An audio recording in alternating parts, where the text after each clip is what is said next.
നമസ്കാരം സുഹൃത്തുക്കളെ, ഗോൾഡൻ ഗാർഡിലേക്ക് സ്വാഗതം. ഇന്ന് നമ്മൾ പരിചയപ്പെടുത്തുന്നത് നമ്മൾ കൊറിയർ അയക്കുന്ന ഏതാനും ചില ഉൽപ്പന്നങ്ങളാണ്. അപ്പോൾ നമ്മൾ കഴിഞ്ഞ ദിവസം പറഞ്ഞിരുന്നത് പോലെ മസാല ചായ ഇതൊരു 2 കിലോ, ഇതൊരു ബാംഗ്ലൂരുള്ളൊരു കക്ഷി ആവശ്യപ്പെട്ടിരിക്കുന്നതാണ്. മസാല ചായയുണ്ട്, ചോക്ലേറ്റ് ടീ ഉണ്ട്, പിന്നെ മസാല ചായയുണ്ട്. ഇത് വരുന്ന ജിഞ്ചർ ചായയാണ്, ജിഞ്ചർ ചായ. പിന്നെ അതുപോലെ തന്നെ നമ്മൾ പറഞ്ഞിരുന്നത് പോലെ ഗ്രാന്യൂൾ, ടീ ഗ്രാന്യൂൾ എന്ന് പറയുന്ന സംഭവം ചെറിയൊരു 250 ഗ്രാം പുള്ളി ഒരു സാമ്പിളിന് വേണ്ടി, ഇതൊരു ഹോട്ടലിൻ്റെ ആവശ്യത്തിലേക്ക് അയച്ചു കൊടുക്കുന്നതാണ്. അപ്പോൾ അവർക്ക് സാമ്പിൾ വേണ്ടി നമ്മൾ അയച്ചു കൊടുക്കുന്നതാണ്. കൂടാതെ പിന്നെ വരുന്ന ഒരു പ്രോഡക്റ്റ് എന്ന് പറയുന്നത് ഇലച്ചായ. ഇതും കേരളത്തിന് വെളിയിലുള്ള ആരോ നമുക്കൊരു ഓർഡർ തന്നിരിക്കുന്നതാണ്, ഇലച്ചായയാണ്. പിന്നെ നമുക്ക് വന്നിരിക്കുന്നത് കറുവാപ്പട്ട, കേരള കറുവാപ്പട്ട ആവശ്യപ്പെട്ടിട്ട് തൃശ്ശൂരിൽ നിന്നുള്ളൊരു ഓർഡറാണ്. പിന്നെ വന്നിരിക്കുന്നത് ഇതൊരു ചെറിയൊരു ക്വാണ്ടിറ്റി, അഡ്രസ്സ് ആരുടെയെന്ന് അറിഞ്ഞുകൂടാ, അതും കേരള കറുവാപ്പട്ടയാണ്. പിന്നെ പൊതുവായിട്ട് നമ്മൾ ചെയ്യുന്ന ഒരു ഉൽപ്പന്നമാണ് കുരു കളഞ്ഞ് വൃത്തിയാക്കിയ വാളംപുളി, നാടൻ വാളംപുളിയാണ്. അപ്പം ഇതും ചോദിച്ചേക്കരുത്, ഇത് നമ്മൾ കൃഷി ചെയ്യുന്നതല്ല, നമുക്കറിയാവുന്ന സോഴ്സുകളിൽ നിന്ന് കളക്ട് ചെയ്ത് എടുക്കുന്നതാണ്. വാളംപുളി നമുക്ക് വ്യാവസായിക അടിസ്ഥാനത്തിൽ അല്ലെങ്കിൽ ഒരു പരിധിയിൽ കൂടുതൽ ചെയ്യാനുള്ള കൃഷിയൊന്നും നമുക്ക് ഇടുക്കിയിലില്ല. പണ്ട് കാലങ്ങളിൽ ഉണ്ടായിരുന്നു, പക്ഷേ ഇപ്പോൾ നിലവിലില്ല. അതും കൂടെ ഇപ്പോഴത്തിൽ ഓർമ്മിപ്പിക്കുകയാണ്. പിന്നെ പൊതുവായിട്ട് നമുക്ക് അറിയാവുന്നൊരു കാര്യമാണ്, ഞങ്ങൾ ഏറ്റവും കൂടുതൽ ചെയ്യുന്നൊരു ഉൽപ്പന്നമാണ് ഏലക്ക. ഇത് നമ്മുടെ തന്നെ സ്വന്തം ഉൽപ്പന്നമാണ്. നമ്മൾ കൃഷി ചെയ്ത് നമ്മുടെ ഉൽപ്പന്നങ്ങൾ മാർക്കറ്റിൽ വിൽക്കുന്ന ഒരു ഉൽപ്പന്നമാണ്. അപ്പോൾ പൊതുവായിട്ടൊരു കാര്യം പറഞ്ഞുകൊണ്ടേ, ഏലക്കായുടെ വില നമ്മൾ വിചാരിക്കുന്നതിന് മേലെ, ഒരു സാധാരണക്കാരൻ വിചാരിക്കുന്നതിന് മേലെ ഉള്ളൊരു വിലയിലാണ് ഇപ്പം നിൽക്കുന്നത്. പിന്നെ ഉൽപ്പന്നത്തിൻ്റെ ലഭ്യതക്കുറവ് കൊണ്ടും മാർക്കറ്റിൽ ഇത് വലിയ കൂടുതൽ ലഭ്യമല്ല. വില പറയും പലരും, പക്ഷേ ലഭ്യമല്ല. പിന്നെ ഒരു കാര്യം പറയാനുള്ളത്, പലരും നമ്മളെ വിളിച്ചിട്ട് 2000 രൂപയുടെ ഏലക്ക കിട്ടുമെന്ന് ചോദിക്കും. അപ്പോൾ 2000 രൂപയൊന്നും ഏലക്ക നമ്മുടെ കയ്യിലില്ല. നമ്മൾ വിൽക്കുന്ന ഉൽപ്പന്നം മാർക്കറ്റ് വിലയിനെക്കാട്ടിലും, അതായത് മാർക്കറ്റിൽ കിട്ടുന്ന ഉൽപ്പന്നത്തെക്കാട്ടിലും ക്വാളിറ്റിയാണ് നമ്മൾ കൂടുതലായിട്ടും ശ്രദ്ധിക്കുന്നത്. അപ്പോൾ നിങ്ങൾ ശ്രദ്ധിക്കേണ്ട ഒരു കാര്യം, മാർക്കറ്റിനെക്കാട്ടിലും 10-60 രൂപ നമ്മുടെ പ്രോഡക്റ്റിന് കൂടുതലായിരിക്കും. അതായത് നമ്മളെ സമീപിച്ച് കഴിഞ്ഞാൽ ഫ്രീ ആയിട്ട് അല്ലെങ്കിൽ ഏറ്റവും വില കുറച്ച് നല്ല ഉൽപ്പന്നം കിട്ടും എന്നൊരു ധാരണയിൽ ആരും നമ്മളെ വിളിക്കേണ്ടതില്ല. കാരണം ഒത്തിരി എൻക്വയറികൾ അങ്ങനെ വരുന്നുണ്ട്.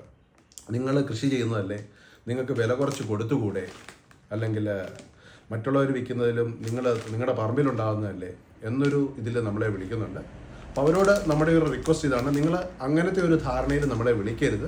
എന്താണെന്ന് ചോദിച്ചു കഴിഞ്ഞാൽ, ഇതിൻ്റെ പുറത്ത് എന്തേലും കഷ്ടപ്പാടും ബുദ്ധിമുട്ടും കാലാവസ്ഥാ വ്യതിയാനങ്ങളും വളങ്ങളും മറ്റു കാര്യങ്ങളും ഒക്കെ ഉണ്ടെന്നുള്ളത് നമ്മളെപ്പോലെയുള്ള സാധാരണക്കാർക്ക്, അതായത് ഇടുക്കിയിലുള്ളവർക്ക് മാത്രമേ അറിയത്തുള്ളൂ. പിന്നെ പൊതുവെയുള്ള ആൾക്കാരുടെ ഒരു ധാരണ, ഇടുക്കിയിൽ വന്നു കഴിഞ്ഞാൽ ഏലക്ക നമുക്ക് എന്തോ വില കുറച്ച് കിട്ടും, വളരെ ചീപ്പായിട്ട് കിട്ടും, 1000 രൂപയ്ക്ക് കിട്ടും എന്നൊരു ധാരണയുണ്ട്. എപ്പോഴും ഹോൾസെയിലൊക്കെ നമ്മൾ ബിസിനസ് ചെയ്യുന്നത് 1 കിലോയിൽ 30 രൂപ മാർജിനിലാണ്. ഇപ്പം നമുക്കറിയാം ഏലക്കയുടെ വില, അതിലേക്കുള്ള ഇൻവെസ്റ്റ്മെൻറ്റ്, മറ്റു കാര്യങ്ങളെല്ലാം നമ്മൾ ശ്രദ്ധിക്കേണ്ടിയിരിക്കുന്നു. പിന്നെ ഇതിൻ്റെ മൊബിലൈസേഷൻ, പാക്കിങ്, മറ്റ് സ്റ്റാറ്റ്യൂട്ടറി കംപ്ലയൻസുകൾ എല്ലാം നമ്മൾ ശ്രദ്ധിക്കേണ്ടിയിരിക്കുന്നു. അങ്ങനെ ഒത്തിരി കാര്യങ്ങളുണ്ട്. അപ്പോൾ അതുകൊണ്ട് ആ ഒരു കാര്യം വളരെ നിങ്ങളെ ഓർമ്മിപ്പിക്കുകയാണ്.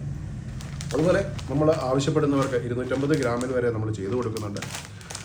പിന്നെ നമ്മൾ പറയുന്നൊരു കാര്യമാണ് വീട്ടാവശ്യത്തിനുള്ള ഏലക്ക. അപ്പോൾ ഈ ഏലക്ക കാണാൻ നല്ല സുന്ദരിയാണ്, ഈ ഏലക്ക കാണാൻ സുന്ദരിയാണ്, മനസ്സിലായോ? അപ്പോൾ കാണാൻ കൊള്ളാവുന്ന ഏലക്കായ്ക്ക് നല്ല വിലയുണ്ട്. അപ്പോൾ കാണാൻ കൊള്ളാവുന്ന ഏലക്കായെ അപേക്ഷിച്ച് കാണാൻ ഭംഗി കുറവുള്ള ഏലക്കായ്ക്ക് വില കുറവുണ്ട്. പക്ഷേ എന്ന് കരുതി അതിനും അത്ര വില കുറവില്ല. ഇതിനും ഇന്ന് 3000 രൂപയോളം വിലയുണ്ട് അപ്പോൾ കിലോയ്ക്ക്. അപ്പോൾ ആവശ്യമുള്ളവർക്ക്, ഇത് നല്ല ഏലക്കയാണ്, കണ്ടു കഴിഞ്ഞാൽ നമുക്ക് ശ്രദ്ധിക്കാം, കാണാൻ ഭംഗി കുറവാണ്, പക്ഷേ ഇത് 8 mm+ മേലെയുള്ള ഏലക്കായാണ്. അപ്പോൾ ഇങ്ങനത്തെ ഏലക്കായ്ക്ക് നമുക്ക് ആവശ്യക്കാരുണ്ട്. അപ്പോൾ അങ്ങനെയുള്ളവരും ചെറിയ ക്വാണ്ടിറ്റി ആവശ്യപ്പെടുന്നവർക്ക് നമ്മൾ അയച്ചു കൊടുക്കുന്നുണ്ട്. നിങ്ങളെപ്പോഴും ശ്രദ്ധിക്കേണ്ട ഒരു കാര്യം, ഏലക്ക എന്ന ഉൽപ്പന്നം തൊലി കളഞ്ഞ് ഉപയോഗിക്കാൻ ശ്രദ്ധിക്കുക. കാരണം ഇതിനകത്ത് നമ്മൾ കീടനാശിനികൾ ഉപയോഗിക്കുന്നതാണ്. കീടനാശിനികളെന്ന് വെച്ച് കഴിഞ്ഞാൽ എപ്പോഴും പച്ചക്കറി കൃഷിക്ക് ഉപയോഗിക്കുന്ന കീടനാശിനികളാണ് നമ്മൾ പൊതുവെ ഏലകൃഷിയിലും ഉപയോഗിക്കുന്നത്. അല്ലാണ്ട് ഏലകൃഷിക്ക് വേണ്ടി മാത്രമായിട്ട് ഒരു കമ്പനിയും തയ്യാർ ചെയ്ത് ഒരു ഫെർട്ടിലൈസർ അല്ലെങ്കിൽ ഒരു കെമിക്കൽ അല്ലെങ്കിൽ ഒരു ഫംഗിസൈഡ് അല്ലെങ്കിൽ ഒരു പെസ്റ്റിസൈഡ് ഇതുവരെ മാർക്കറ്റിൽ ഇറക്കിയിട്ടില്ല. എപ്പോഴും നമ്മൾ ചീരകൃഷിക്കും അല്ലെങ്കിൽ പാവയ്ക്ക കൃഷിക്കും ബീൻസ് കൃഷിക്കും ക്യാബേജ് കൃഷിക്കും ഉപയോഗിക്കുന്ന അതേ മെഡിസിനും മറ്റു കാര്യങ്ങളുമാണ് നമ്മൾ ഏലക്ക കൃഷിക്കും ഉപയോഗിക്കുന്നത്. അപ്പോൾ പൊതുവെ ശ്രദ്ധിക്കേണ്ട ഒരു കാര്യം, എല്ലാവരും പറയാറുണ്ട് കീടനാശിനിയാണ് ഏലക്കായിൽ, പക്ഷെ അങ്ങനെ ഒരു പ്രശ്നം നിലവിൽ ഏലക്കായിലില്ല. എന്നിരുന്നാൽ കൂടി ഏലക്കായുടെ തൊലി നമ്മൾ റെക്കമെൻഡബിൾ അല്ല. അതിപ്പം നല്ല ഏലക്ക ആയിക്കോട്ടെ മോശം ഏലക്ക ആയിക്കോട്ടെ, അത് ഒരിക്കലും റെക്കമെൻഡബിൾ അല്ല. ഇനി റെക്കമെൻഡബിൾ ആണ് എന്നതിനെപ്പറ്റി ആർക്കെങ്കിലും അറിവുണ്ടെങ്കിൽ നമുക്കൊന്ന് പറഞ്ഞു തരിക. അതിനെപ്പറ്റി കൂടുതൽ പഠിക്കേണ്ടിയിരിക്കുന്നു. അപ്പോൾ നമ്മുടെ അറിവ് വെച്ച് ഇപ്പം നിലവിൽ നമ്മൾ ആരോടും നമ്മൾ പറയുന്നില്ല ഏലക്കയുടെ തൊലി ഉപയോഗിക്കണം അല്ലെങ്കിൽ ഉപയോഗയോഗ്യമാണ് എന്ന് നമ്മൾ പറയുന്നില്ല. കാരണം പഴത്തൊലി പോലെ തന്നെ പഴത്തിൻ്റെ തൊലി എങ്ങനെ നമ്മൾ പൊളിച്ച് കളയുന്നു അതുപോലെ തന്നെ ഉപയോഗിക്കേണ്ട ഒരു സാധനമാണ് ഏലക്കയുടെ തൊലി. അപ്പോൾ വീണ്ടും നിങ്ങൾക്ക് ഉപകാരപ്പെടുമെന്ന് ഞാൻ കരുതുന്ന ചില വീഡിയോകളുമായി വരുന്നത് വരെ നന്ദി, നമസ്കാരം.